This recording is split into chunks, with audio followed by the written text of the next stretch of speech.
Shalom dan selamat kita berjumpa kembali di dalam santapan rohani. Hari ini 4 hari bulan Agustus 2025. Dan petikan kita pada hari ini diambil dari Injil Matius bab 14 ayat 13 sampai 21. Mari kita sama-sama mendengarkannya. Sekali peristiwa, setelah mendengar berita pembunuhan Yohanes Pembaptis, menyingkirlah Yesus dengan naik perahu. Ia bermaksud mengasingkan diri ke suatu tempat yang sunyi. Tetapi orang banyak mendengarkannya dan mengikuti dia dengan mengambil jalan darat dari kota-kota mereka. Ketika Yesus mendarat, ia melihat orang banyak yang besar jumlahnya, maka tergeraklah hatinya oleh belas kasih kepada mereka, dan ia menyembuhkan mereka yang sakit.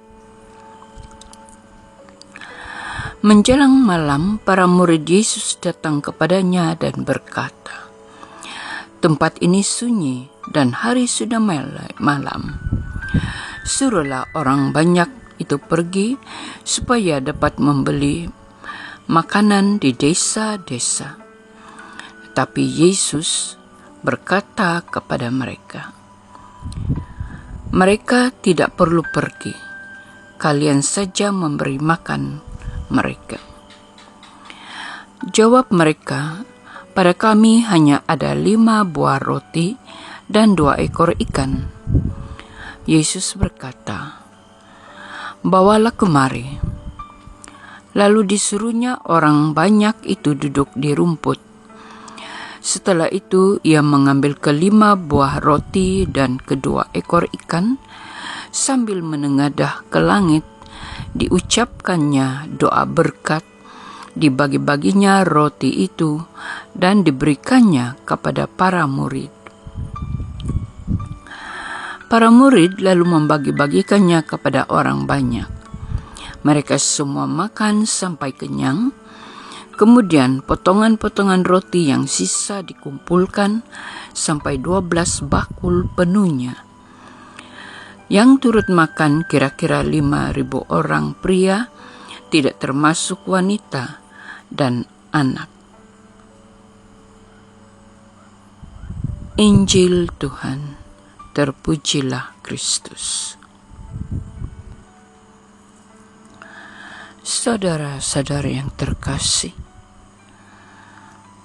bacaan pada hari ini amat memberikan satu kekuatan baru bagi kita,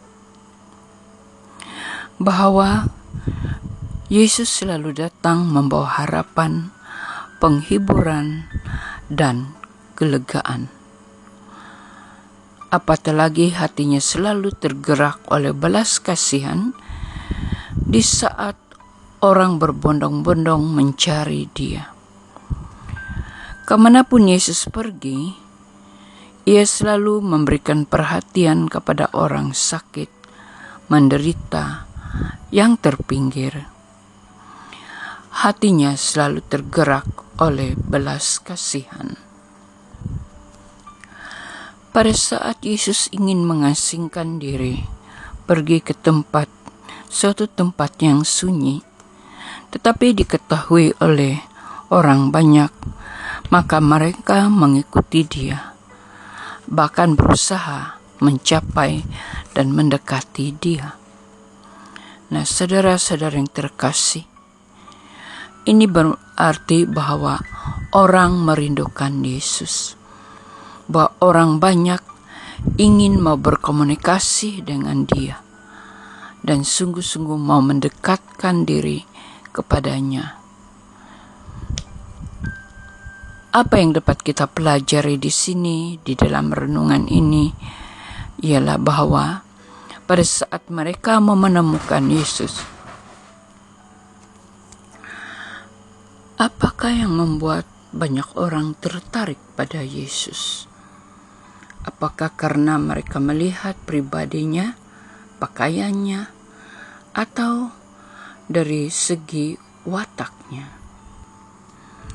Bagi saya dan Anda, apa yang menarik di dalam diri Yesus, yang menarik mendekati Dia ialah Yesus memberikan kelegaan, Yesus memberikan belas kasihan, dan Yesus selalu memperlihatkan bagaimana Dia prihatin terhadap pribadi-pribadi dan orang-orang yang menderita. Itu sebabnya melalui belas kasihannya, maka Allah selalu melakukan sesuatu di luar jangkaan manusia. Seperti mana kita lihat dalam perumpamaan, dengan 5 roti dan 2 ekor ikan dapat mengenyangkan banyak orang. Apakah tujuan Allah atau mengadakan mujizat ini?